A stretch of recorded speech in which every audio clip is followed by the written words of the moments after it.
Something by C চ্যানেলে তোমাদের স্বাগতম। চলে এসেছি নতুন একটা ভিডিও নিয়ে।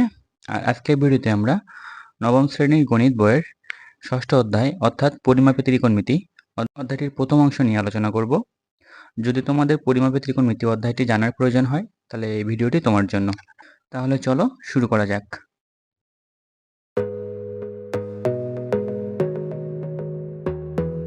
আজকের ভিডিওতে আমরা নবম শ্রেণীর গণিত বইয়ের ষষ্ঠ অধ্যায় অর্থাৎ পরিমাপে ত্রিকোণমিতি অধ্যায়টি আলোচনা করব এবং এটি এই অধ্যায়ের প্রথম ভিডিও। তো এই অধ্যায়টি আমাদের ভালোভাবে পারতে হলে আমাদের সমকোণী ত্রিভুজ সম্পর্কে খুব ভালো ধারণা থাকা দরকার। তো সেজন্য আমরা প্রথমত সমকোণী ত্রিভুজের বিভিন্ন বাহু ও কোণের পরিচিতি সম্পর্কে আমরা এই ভিডিওতে জানব। কারণ আমাদের এই যে পরিমাপে ত্রিকোণমিতি এই অধ্যায়টা ভালোভাবে পারতে হলে আমাদের এই ত্রিভুজটা সম্পর্কে ধারণা থাকা খুবই দরকার। তো চলো আমরা সমকোণী ত্রিভুজের বিভিন্ন বাহু এবং কোণ সম্পর্কে পরিচিত হয়ে আসি। তো সেক্ষেত্রে আমরা একটা ত্রিভুজ এঁকে নিতে পারি। তো এটা আমাদের একটা সমকোণী ত্রিভুজ, কারণ এই ত্রিভুজটার একটা কোণ সমকোণ, তাই এই ত্রিভুজটাকে সমকোণী ত্রিভুজ বলা হয়। আমরা জানি যে যদি কোনো ত্রিভুজের একটা কোণ সমকোণ হয় তাহলে সেই ত্রিভুজটাকে বলা হয় সমকোণী ত্রিভুজ। আমরা জানি যে একটা ত্রিভুজের তিনটা বাহু থাকে এবং তিনটা কোণ থাকে এবং তিনটা কোণের সমষ্টি হয় 180 ডিগ্রি। তো সমকোণী ত্রিভুজের ক্ষেত্রে যে তিনটা কোণ থাকে সেই তিনটা কোণের একটা কোণ থাকে সমকোণ এবং বাকি যে দুইটা কোণ থাকে সেই দুইটা কোণ থাকে সূক্ষ্মকোণ। তো এই যে কোণটা আমি আঁকতেছি এই কোণটা 90 ডিগ্রি, অর্থাৎ দুইটা রেখা যদি পরস্পর 90 ডিগ্রি কোণে অবস্থান করে, মানে দুইটা রেখা যদি 90 ডিগ্রি কোণে পরস্পরকে ছেদ করে তাহলে সেই কোণটাকে বলা হয় সমকোণ। তো এখানে এই যে বিসি রেখা এবং এবি রেখা পরস্পরের বি বিন্দুতে মিলিত হয়েছে এবং এখানে 90 ডিগ্রি কোণ উৎপন্ন করেছে এবং আমরা জানি যে এক সমকোণ সমান 90 ডিগ্রি। তাহলে যেহেতু এখানে 90 ডিগ্রি কোণ উৎপন্ন হয়েছে তাই এই কোণটাকে আমরা বলতে পারি সমকোণ। এবং যেহেতু এটা একটা ত্রিভুজ, সমকোণের যেহেতু এ বিন্দু এবং সি বিন্দু, এই দুইটা বিন্দু যখন মিলিয়ে দেওয়া হয়েছে তখন এসি বাহুটা দেওয়ার পরে এটা যখন ত্রিভুজ হয়েছে তখন এই ত্রিভুজটাকে আমরা বলতে পারি সমকোণী ত্রিভুজ, কারণ এই ত্রিভুজটার একটা কোণ সমকোণ এবং এই যে সমকোণ, এই সমকোণের বিপরীত যে বাহুটা অর্থাৎ বিপরীত বাহু এসি, এই বাহুটাকে বলা হচ্ছে এই ত্রিভুজের অতিভুজ। অর্থাৎ অতিভুজ সমকোণের সমকোণ, যেখানে যে কোণটা সমকোণ সেই কোণের বিপরীত বাহু এবং অতিভুজ যে দুইটা বাহুর সাথে যুক্ত হয় সেই দুইটা বাহুকে একটাকে বলা হয় ভূমি এবং অন্যটিকে বলা হয় লম্ব। তো আমরা যদি ত্রিভুজটা উল্টা করি তাহলে এটা লম্ব হয় এবং এটা ভূমি হয় এবং যখন সোজা করব তখন এখানে বিসি ভূমি এবং এবি লম্ব। আবার ঠিক একটু আগে যখন আমরা উল্টে দিয়েছিলাম তখন সেখানে এবি ভূমি ছিল এবং বিসি লম্ব ছিল। এখন একটা ত্রিভুজের তো দুইটা ভূমি এবং দুইটা লম্ব তো হতে পারে না।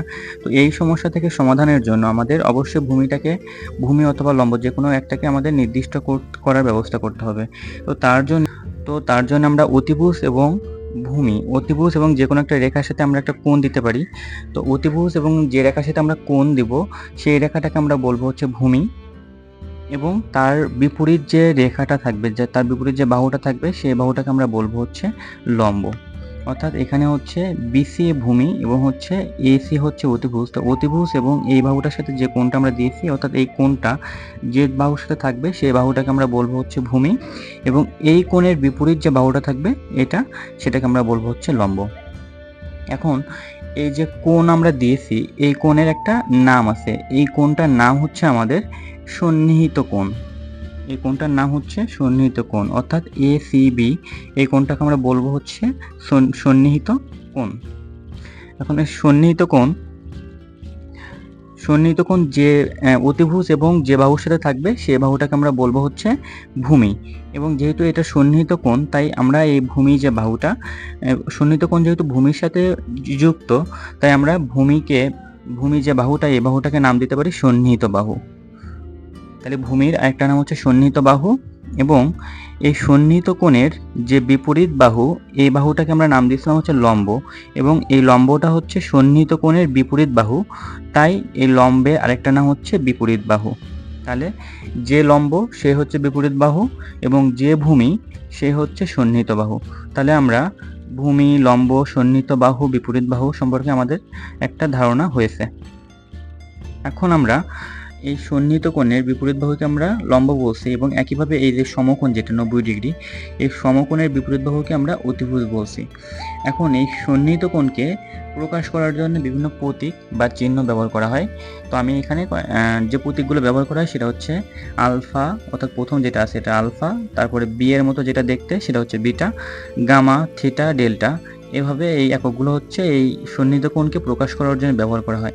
এখানে যে একটা কোণ, এই যে সমকোণকে কিন্তু না, এই যে সন্নিহিত কোণ যেটা হচ্ছে অতিভুজ এবং ভূমির সাথে যুক্ত, এই কোণটাকে প্রকাশ করার জন্য এই চিহ্নগুলো ব্যবহার করা হয়। কিন্তু সবথেকে প্রচলিত চিহ্ন হচ্ছে এই থিটা।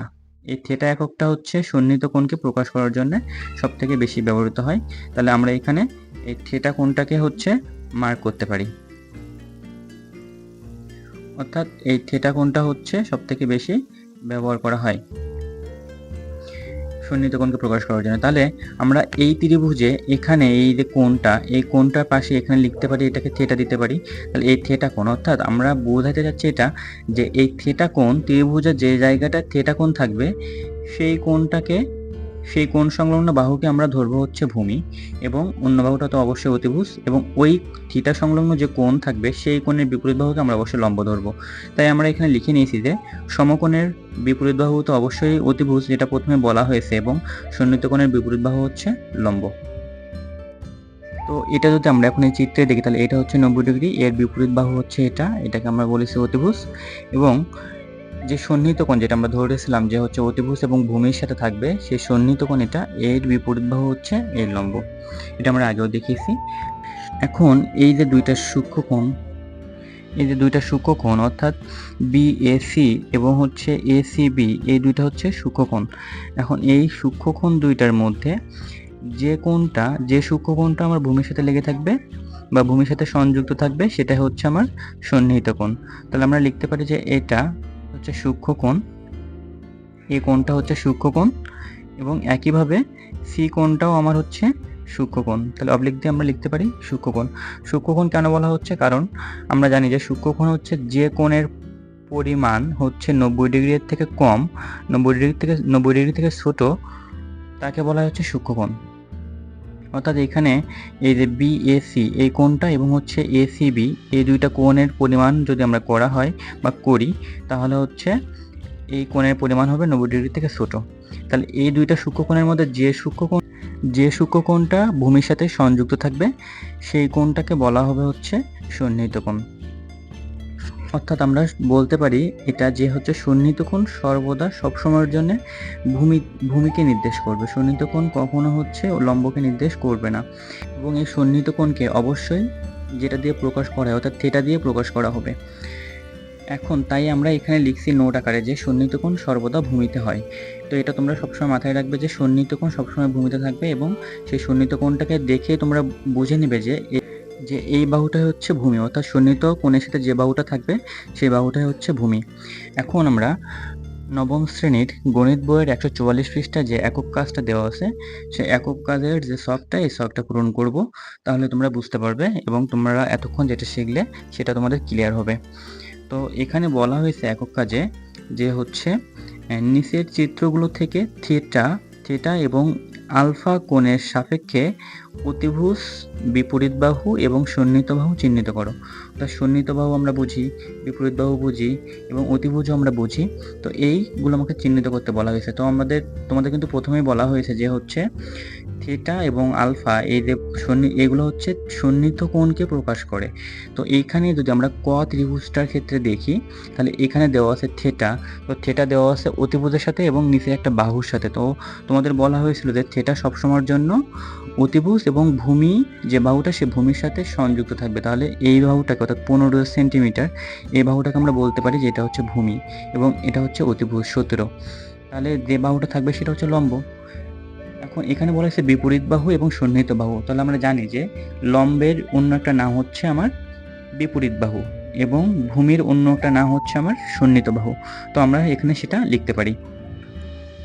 তাহলে সন্নিহিত বাহু হচ্ছে এই যে ক ত্রিভুজটার ক্ষেত্রে সন্নিহিত বাহু হচ্ছে আমার 15 সেন্টিমিটার এবং হচ্ছে যে লম্ব বা বিপরীত বাহু হচ্ছে আমার 8 সেন্টিমিটার আর অতিভুজ দেওয়াই আছে 17 সেন্টিমিটার। আশা করি তোমরা এটা বুঝতে পারছো। এখন যদি আমরা খ ত্রিভুজটার ক্ষেত্রে যাই, খ ত্রিভুজটা আমার একটু উল্টে দিয়েছে। এটাকে আমরা বোঝার সুবিধার্থে বইটা যদি একটু ঘুরিয়ে নিই তাহলে আমাদের বুঝতে সুবিধা হবে। অর্থাৎ এখানে থিটা কোণ আছে হচ্ছে এই, তো এখানে আমাদের থিটা কোণটাকে ধরেই হচ্ছে আমার অতিভুজ, সন্নিহিত বাহু এবং বিপরীত বাহু নির্ণয় করতে হবে। তো আমরা জানি যে থিটা কোণ সবসময় হচ্ছে অতিভুজ এবং ভূমির সাথে থাকে। তো এটা যদি আমরা এই যে ভূমি, এই বাহুটা যদি ভূমি বানাই নিই তাহলে হচ্ছে ত্রিভুজটা আসা হচ্ছে এমন। তাহলে এখন হচ্ছে এই থিটা কোণটা যে বাহুর সাথে যুক্ত আছে এটা হচ্ছে ভূমি, এবং অপর যে থিটা কোণটা যে অপর যে বাহুর সাথে যুক্ত আছে সেটা হচ্ছে আমার অতিভুজ। তাহলে এটা হচ্ছে আমার ভূমি এবং এটা হচ্ছে আমার অতিভুজ। অতিভুজ। এখন হচ্ছে বাকি যে বাহুটা থাকবে সেটা অবশ্যই লম্ব হবে। তাহলে এটা হচ্ছে লম্ব। এখন এইখানে দিয়ে দিয়েছে হচ্ছে PQR।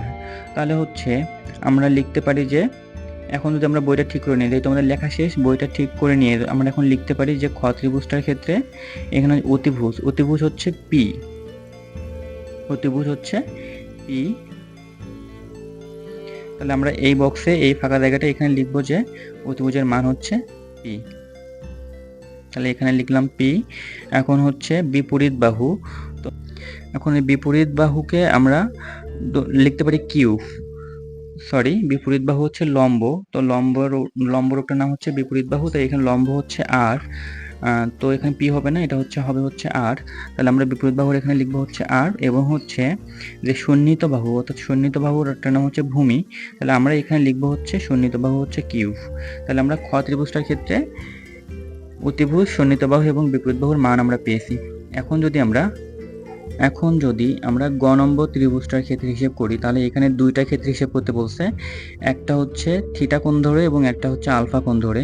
তো যখন আমরা থিটা কোণ ধরবো তখন থিটা কোণ অবশ্যই ভূমির সাথে থাকবে। তাহলে হচ্ছে এখানে ভূমি হবে হচ্ছে FG। এটা হচ্ছে ভূমি হবে, এবং এটা ভূমি এবং সন্নিহিত কোণের অপর বাহুটা হবে অতিভুজ অবশ্যই। তাহলে এটা হচ্ছে অতিভুজ হচ্ছে EF। তাহলে আমরা লিখতে পারি যে অতিভুজ EF এবং হচ্ছে ভূমি হচ্ছে FG। তাহলে অবশ্যই অন্য বাহুটা অর্থাৎ EG হবে লম্ব, অর্থাৎ লম্ব বা বিপরীত বাহু আমরা লিখতে পারি হচ্ছে EG। এবং হচ্ছে ভূমিকে লিখতে পারি হচ্ছে আমরা FG। তো আমরা সেটা লিখলাম FG। এখন থিটা কোণের ক্ষেত্রে আমরা এটা নির্ণয় করলাম। তাহলে এখানে কিন্তু এই ত্রিভুজটা কিন্তু দুইটা কোণ দেওয়া হয়েছে। অর্থাৎ এখন যদি আমরা আলফা কোণের ক্ষেত্রে হিসেব করি তাহলে আলফা কোণটা হচ্ছে এখন আমার সন্নিহিত কোণ। তাহলে সন্নিহিত কোণের সাথে অবশ্যই যুক্ত থাকবে ভূমি এবং হচ্ছে অতিভুজ।